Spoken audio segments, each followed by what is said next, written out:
Today I'm reviewing Abigail, a new horror movie that is sure to make you cheer, laugh, and jump in your seat. That is quite the impressive combo. What is it about children that makes them so damn terrifying? I mean, seriously.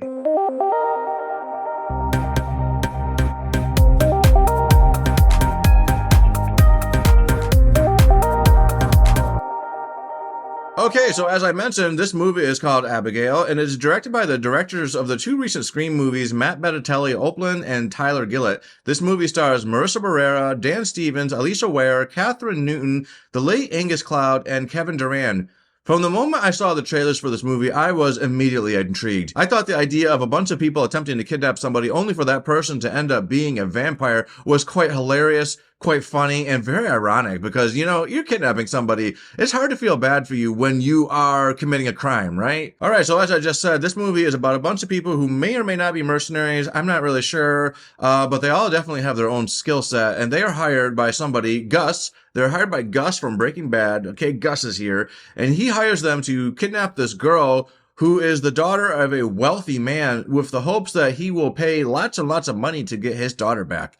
Meanwhile, it turns out this little girl has something going on with her that is just not quite normal. That is right, she's a fucking vampire. This movie has a really good cast, so I'm going to start by talking about Dan Stevens. Dan Stevens, I was a little bit disappointed when I saw him in Godzilla x Kong. I just thought his performance seemed a little campy. I thought all the characters in that movie seemed like they were written a little bit cheesy, but I really liked him in this movie. And yeah, he has some campiness in this movie as well, but at least with this movie, I was expecting it, because I could tell from the beginning of this movie that this wasn't going to be just a straight horror movie. This movie is billed as a horror movie, but I would describe this movie as a horror comedy because it is just as funny as it is scary. Anyway, I thought Dan Stevens did a very good job in this role because this role seemed suited for him. I have high praise for Kathryn Newton as well. Kathryn Newton did a very good job in this movie. She plays a hacker. She brings a certain cuteness to her character. She comes off as an innocent, ditzy blonde girl, and I thought she really excelled in this movie. More than she did in that movie, Lisa Frankenstein, although I will say she was one of the strengths of Lisa Frankenstein. I just didn't end up liking that movie very much, but Kathryn Newton did a very good job in that movie, and she does a very good job in this movie. She's very likable, and I very much enjoyed her. Melissa Barrera, it is a damn shame that they decided to fire her from the upcoming Scream movie because this girl carried this movie. She was awesome. There was something so interesting about her. She has a very human side to her. You care about her. You can tell that she has her own personal reasons. I mean, everybody has their reason for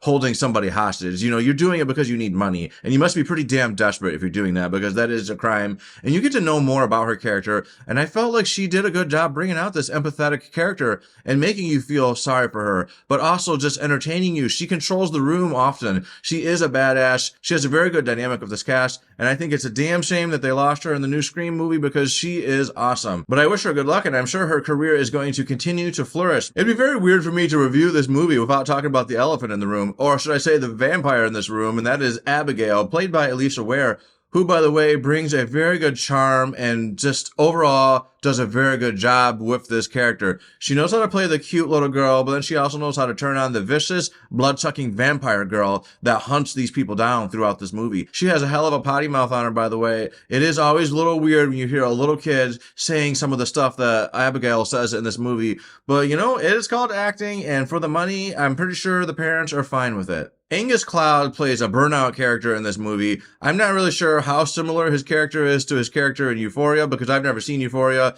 but he plays kind of a loser. His character doesn't really have a strong skill set to be seen. I'm not really sure what his specialty is, what he was bringing to this ensemble, but I thought he did a very good job if you're supposed to be playing a burnout. Unfortunately, he passed away last year, so this is his last filmed movie, which is very unfortunate because I think this man had a great career ahead of him. I feel very sorry for his friends and family, and I hope you guys are finding some peace. I thought the way this movie was built up was mostly handled pretty well. You get to know the characters a bit, find out why each of them are there, and that is kind of cool because you want to understand these people if you're going to be rooting for them. Obviously, some of these people are going to be dying, but you are rooting for almost all of them. But eventually it starts tapering up, and people start dying, and then it becomes clear that somebody is in this house killing motherfuckers. The characters aren't really sure who, but you as the audience know. Either way, I thought it was cool getting to know people a bit better before the gore and the violence really started. I think that this movie's pacing could have picked up a little bit faster, but it is a short movie. It's only an hour and 49 minutes, so I don't think it outstays its welcome. I just thought maybe they could have gotten to the violence a little bit faster.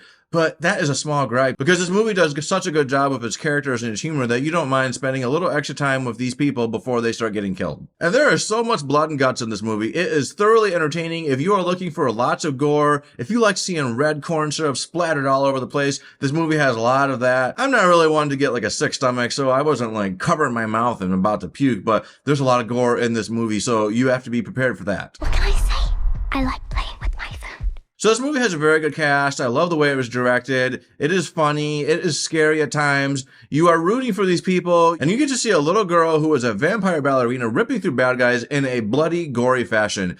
What's not to like with that? This movie is extremely entertaining. I was laser focused on this movie. I was having a lot of fun. It just felt like a fun movie. It reminded me of when I was watching Megan. Megan came out a couple years ago, I think now at this point, and that movie was very entertaining as well. It just had a fun quality to it, and this movie has that as well. The build up to Abigail could have been paced a little bit faster, but overall, I thought this movie was quite rock solid. I'd give this movie an 8 out of 10. Well worth your time, and definitely something you should check out if you're a fan of horror movies. And if you're worried about this movie being too scary, do not worry. This movie is not that kind of movie. There's a few jump scares here and there, but I didn't think this movie was terrifying by any means. It is very entertaining, but it is not terrifying. So anyways, those are my thoughts. Did you see this movie yet? If you saw it, please put your thoughts in the comments. Let me know, what did you think of it? And if you liked this video, please hit the like button so I can know you liked it. And if you want to hear more things from me, then you should be subscribing to this really awesome channel. And that's all I have to say. Until next time, folks, later.